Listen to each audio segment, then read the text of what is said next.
When the convoy was attacked in Afghanistan, Timothy was only 19 years old. He was the only survivor. But when his commander saw what was in his bag, he realized who this young man truly was. From which city around the world are you watching this video today? Write it in the comments. And if you believe the stories of war's unseen heroes deserve to be told, don't forget to subscribe. In Helmand Province, Afghanistan, in the early hours of October 2011, a convoy was moving. The 8-soldier team had set out for a routine reconnaissance mission. The air was cold. The desert wind was beating their faces. But their morale was high, because they would be going home after completing this mission. Timothy Martinez, 19 years old, from Dallas, Texas. This was his first overseas deployment. He had completed his military training just 8 months earlier. The other soldiers called him Rookie, but with affection, because Timothy had a side that made everyone laugh and lifted their spirits. That morning there were 3 Humvees in the convoy. Timothy was sitting in the second vehicle, by the window. Next to him sat 25-year-old Sergeant Mike Collins, and across from him 23-year-old Corporal Jake Thompson. Behind them was 22-year-old David Kim. Sergeant Collins asked, "Tim, what's the first thing you'll do when you get home?" Timothy smiled. "I'm going to eat my mum's enchiladas. I've been thinking about them for 8 months. Jake laughed. "I think your girlfriend, Lisa, missed you more." Timothy blushed. "I'm going to propose to her. I already bought the ring." David was surprised. "Are you serious?" Timothy pulled a small box from his pocket. "My grandmother's ring. It'll be perfect for Lisa. At that moment, the convoy stopped. A voice came from the first vehicle. "Road check ahead. We'll wait 10 minutes. Timothy opened his bag and pulled out a notebook. "What are you always writing?" Mike asked. "Letters I'm writing to each of you. You'll read them when we get home." Jake asked curiously. "To us? Why?" "Because you are my brothers, and brothers should know good things about each other." David smiled. "You're a strange one, Tim. Maybe, but I love you all." The convoy started moving again. The road was dusty, full of potholes. Timothy was looking out the window, watching the scenery. Afghanistan was a very different place. Barren, harsh, but it had a beauty. At 9:15 a.m., the first explosion happened. The IED, a hidden bomb, exploded under the first vehicle. The sound was so powerful that Timothy's ears rang. The vehicle flew into the air, turned into a ball of fire. A voice shouted over the radio. Then the second explosion happened. Right in front of the vehicle Timothy was in. The vehicle shook, overturned. Glass fragments scattered everywhere. Timothy hit his head. His vision was blurring, but he tried to stay conscious. He heard sounds around him, but everything was blurry. Mike, wake up," he shouted. Sergeant Collins wasn't responding. He was covered in blood. "Jake, David." There was no sound. Timothy tried to get out of the vehicle. His left leg hurt. It was probably broken, but he managed to get out. When he looked around, the scene he saw froze him. The first vehicle was completely on fire. The 3 soldiers inside weren't moving at all. There was no movement in his own vehicle either. Mike, Jake, David, none of them were breathing. The third vehicle was also damaged, but the soldier there, Sergeant Rodriguez, was wounded but alive. "Rodriguez, I'm here," Timothy shouted. Rodriguez crawled toward him. "Tim, are you okay?" "Yes, but the others."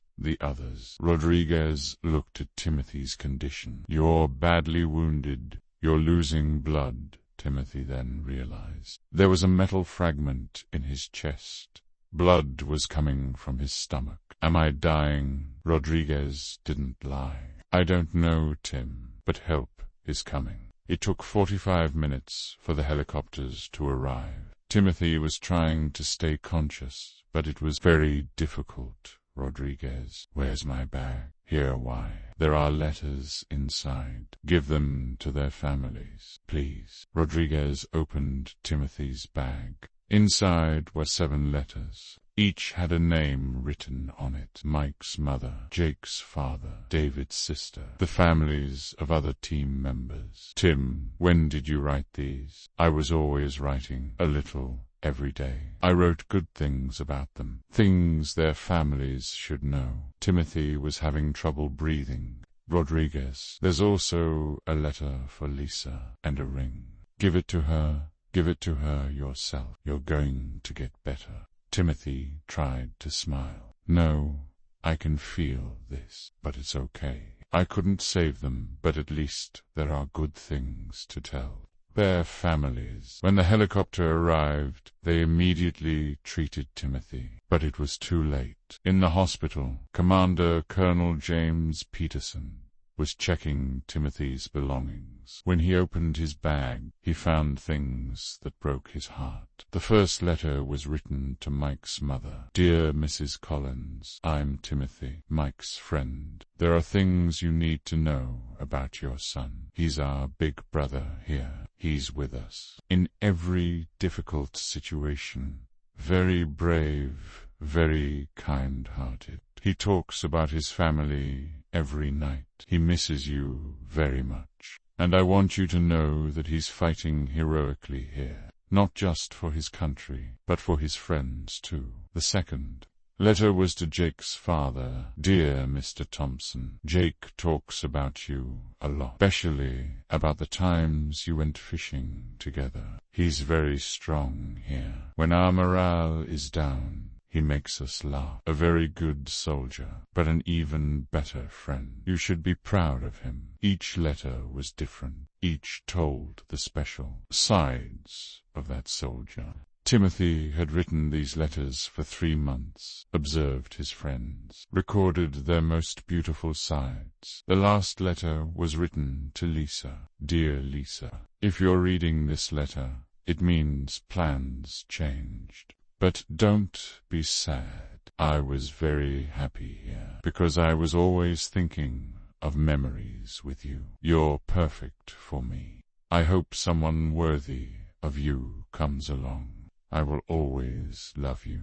Colonel Peterson was crying as he read the letters. In his 25-year military career, he had never seen such a thing. A 19-year-old boy, facing the fear of death, was writing letters for his friends. That day, Colonel Peterson faced a difficult task. He had to give the painful news to 8 families. But thanks to Timothy's letters, he could also tell them about their children's heroism. He made the first call to Mike's mother, Mrs. Collins. "This is Colonel Peterson.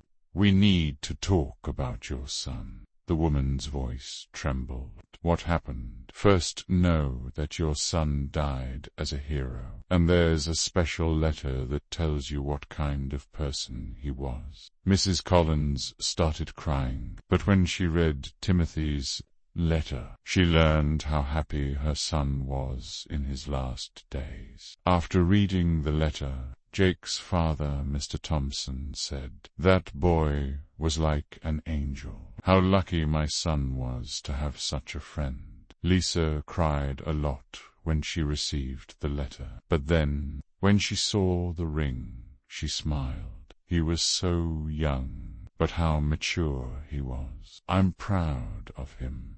Timothy's family met with the participation of 7 families at the funeral, because Timothy had become somewhat important for those families too. Mike's mother hugged Timothy's mother. "Your son made my son very happy. "Thanks to this letter, I know about Mike's last days," Jake's father added. "Thanks to Timothy, I learned what kind of soldier my son was. This is priceless."